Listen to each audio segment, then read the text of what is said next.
Ladies and gentlemen, I have never been this happy. I have never been this proud to be an African. I've never been this happy to realize that we are in an era where African leaders are starting to wake up. They are starting to smell the coffee. They are starting to understand that for the past decades, they have been looked down upon by Western powers and their allies. If you see me in the streets, better holler at me. Seeking for a beat, throw them dollars at me. I don't like defeat, take that away from me. You tryna be like me, you couldn't handle my story. But we gon' let you know, we gon' let you know. We gon' let you know, we gon' let you know. Well, ladies and gentlemen, thank you for tuning in and welcome back to yet another episode of Mr. J's Reaction. And if this is your first time coming through, they call me J, man. I'm a Motherlandian, and I do drop vlogs every day, literally every day, to talk about issues affecting my continent because I am a son of the soil.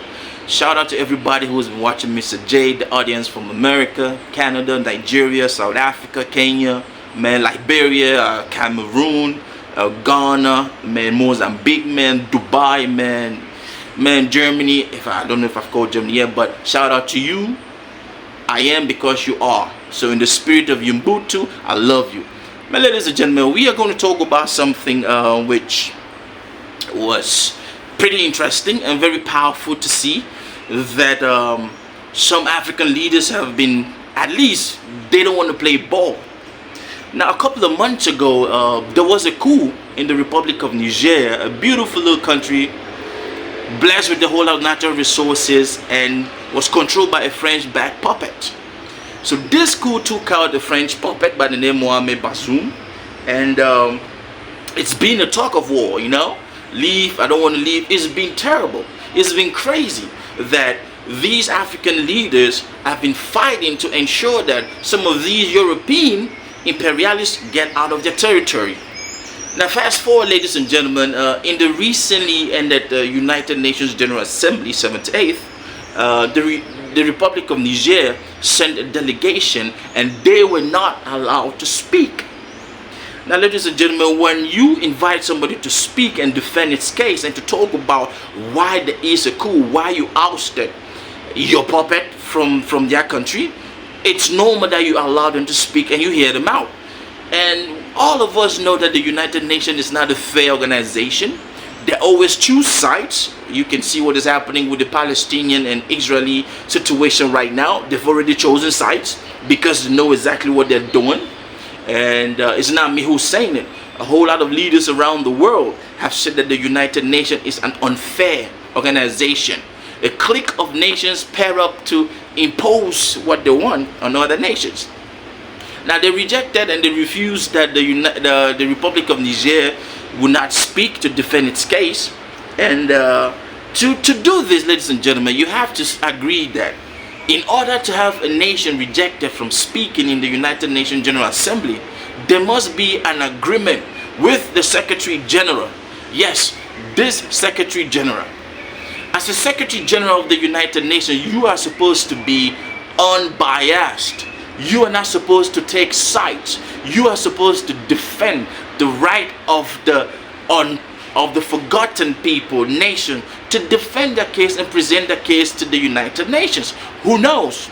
Some countries, they might do certain things, and when they defend it, other countries are in attendance will see reason to why they did what they did.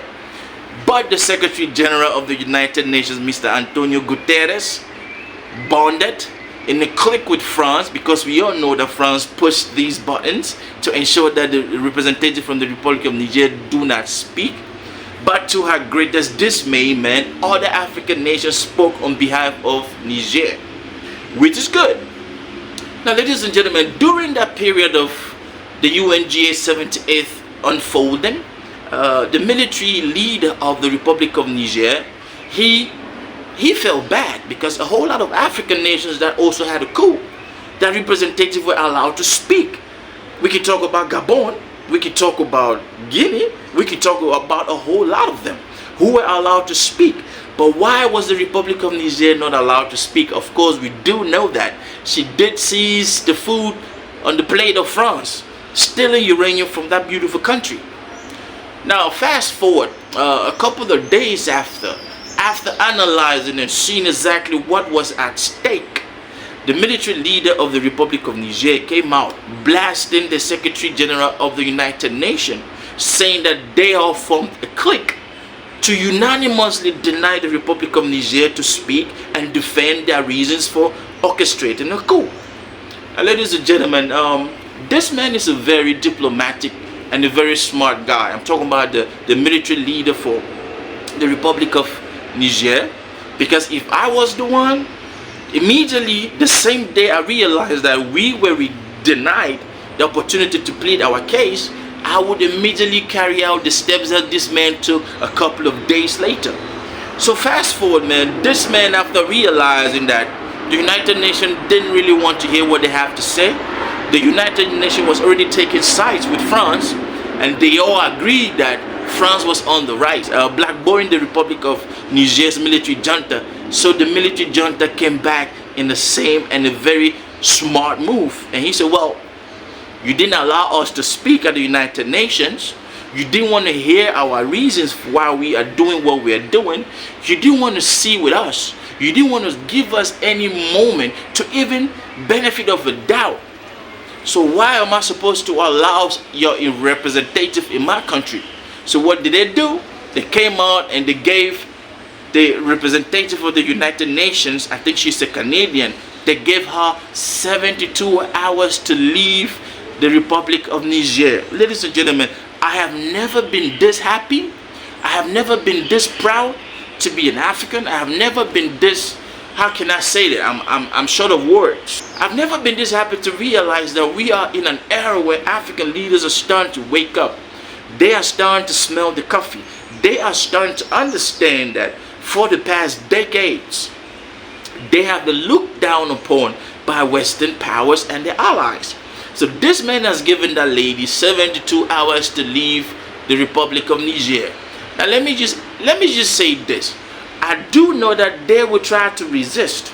I do know that they will try to put some roadblocks to this law passing. Of course, we did see what happened with the French ambassador and then the French troops. When they were asked to leave, they went back and forth, to which I would say they are still holding grudges and they are still planning a comeback. So this leader told that lady, you didn't give us the chance to speak, you didn't want to hear us, there's no need for you being in my country. So please do pack up and leave.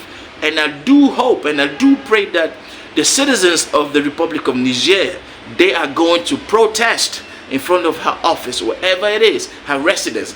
Protest until she leaves. Until we come to a time when these Western allies, these Western nations and the allies start respecting us and our state institutions and seeing us as equal. We should kick all of them out of our countries, various countries. It's rather unfortunate that there are still some French African colonies that are still kissing ass to France. But this is a great move. But I will end this vlog by throwing it back to you. What do you think?